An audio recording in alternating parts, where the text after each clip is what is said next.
Well, hello again and welcome to another edition of the Speed Bag. Today, a segment that I like to call, now that's a tough question, actually. Now, recently I was sorting through the Twitter mailbag queries that I get every week, and I came across one that honestly kind of had me stumped. Pete J. Wall asked, what can be done to challenge the culture of bigotry and chauvinism on display in cases such as Bisping's recent UFC presser? You know what he's talking about, too. Fucking knocked about twice now. Twice. This is faggot. Oh shit, should have said that. Now, my first reaction when I saw that question was, whoa, that is a can of worms right there, is what that is. And I tell you, I almost ignored it. Because for one thing, it's a difficult question to answer in just 2 or 3 paragraphs. And also, I know how the MMA fan community is likely to split on something like this. Because see, already there are some of you right now watching this thinking, oh no, not this again. Come on, PC police. He said a bad word, get off his back. He didn't mean it like that. Anyway, he knows that Luke Rockhold is not gay. He was just using it, to mean weak and bad and unmanly. Basically all the things that a homophobe would think all gay people are.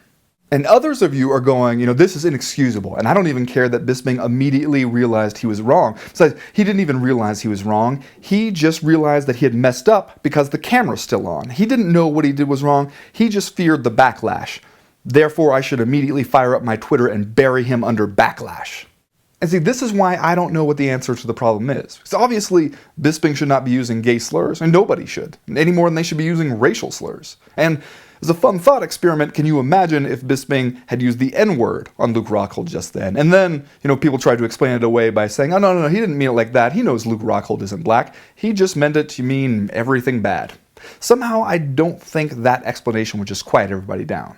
But I also realize that if we're really talking about changing MMA culture, and this, by the way, is the same culture where people think it's just super funny to refer to Miesha Tate's longtime boyfriend, Brian Caraway, as Mr. Tate.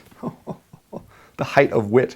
We have to realize that it's not enough to just make people fear the backlash. I mean, fearing the backlash, that's how you end up with people where it looks like they don't actually understand what they did wrong, they just understand that they shouldn't have said it while we were listening. But so what's the answer, though? I mean, do we need somebody to actually sit down with guys like Michael Bisping and explain to him, even though you grew up saying this word to friends and enemies for as long as you can remember, ever since your playground days, here's why it's actually not cool and you never should have been saying it in the first place. You need, some kind of like fighter sensitivity training, as dumb as that sounds.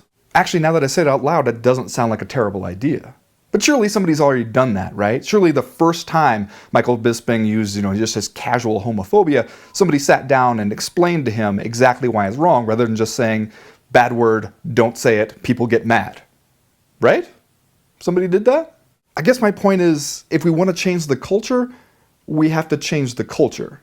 It can't just be like this endless cycle of bad thing, social media outrage, hollow apology for bad thing. It can't just be a thing where people realize, okay, if I'm caught in public doing this, there'll be a little bit of an annoying problem. That's not a culture change. That's just people learning how to stay out of trouble. But changing the culture of an entire sport, one person at a time, that's painstaking stuff. That's not easy. That is really difficult stuff. Difficult answers to difficult questions. Which I guess explains why we haven't done it. Yet.